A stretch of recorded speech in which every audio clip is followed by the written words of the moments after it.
Cricbuzz Comm box in the 15th over in the company of Zaheer Khan, somebody who's always very charged up about India needing to pick up those 2 wickets in the first 10 overs, which they've done consistently against New Zealand. You'll be slightly disappointed, but full credit to New Zealand, particularly Henry Nicholls hanging in there.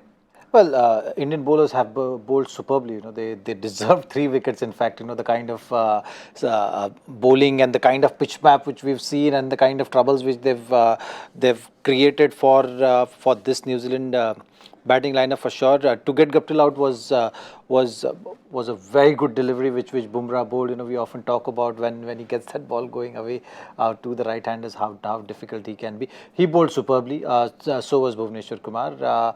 It was not an easy going for New Zealand for sure. There's a lot of seam movement which Indian bowlers I felt was very apt to exploit those conditions, and the overhead conditions has played a huge role, I think, in today's play so far. We'll have to wait and see whether it stays the same or no.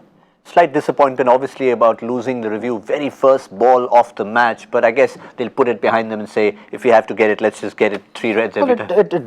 It looked very close, so I think the review was there to be taken, and the first ball was which Bhuvneshwar bowled was just spot on. So I think there's nothing wrong with that. But all in all, I think this partnership is going to be very, very crucial for New Zealand and India to break the partnership. The equal battle which will be there. I felt that Kane Williamson has seen the tough phase through and is looking dangerous. So I think for India, it is very important that the over dependence of New Zealand side on Kane Williamson needs to be exposed, and this partnership needs to be broken as soon as possible. Yeah, which is why Henry Nicholls also plays a role. The Indian bowling, if you have a look at it, we've seen 4 out of the 5 bowlers used so far, no Chahal yet. So in the early evidence, first 15 overs, how much are you missing Mohammad Shami at this moment? I know they bowled beautifully, but you were very vocal about this fact that you were disappointed he was not in the 11.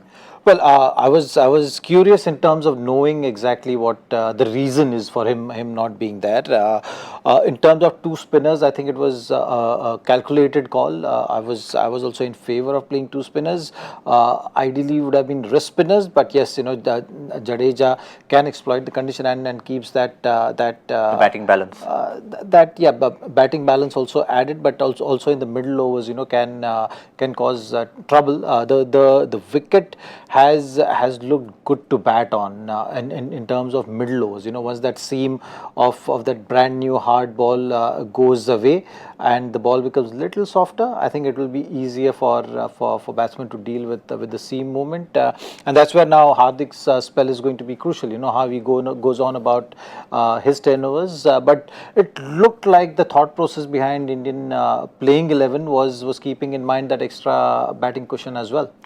So looking ahead to the 35th over, again, the last time you mentioned that a team should actually sort of keep wickets intact. They didn't lose a single wicket till the 35th in a previous game. But today again, mantra will be pretty much the same, especially Kane Williamson. He'll have to bat into the 40s.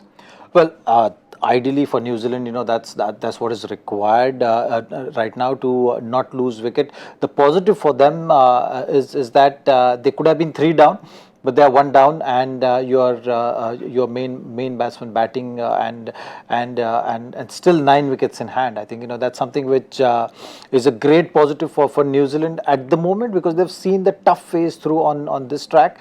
It's just that now we'll have to wait and see how threatening Kane Williamson is going to be in the rest of the innings for this Indian bowling attack. And I can't resist ending by asking you yet again, are you still sticking by the possibility of the score you thought New Zealand might get to? Yes, it can happen still. Yes, I strongly feel that, just simply for the fact that they've not lost wickets, and going on about 3.5 runs per over. So if they're able to push it to 4 and get to say around 120, 130 runs by the end of 30 overs with with not more than 1 wicket down, I think they'll be in fairly decent position to make use of those 20 overs, because that's going to be the key from India's point of view. If they continue with the routine of picking those 3 wickets in the middle overs, which they've been doing consistently right throughout the tournament, or for the last couple of years, then you can say that India will have upper hand going into those last 15 overs or so.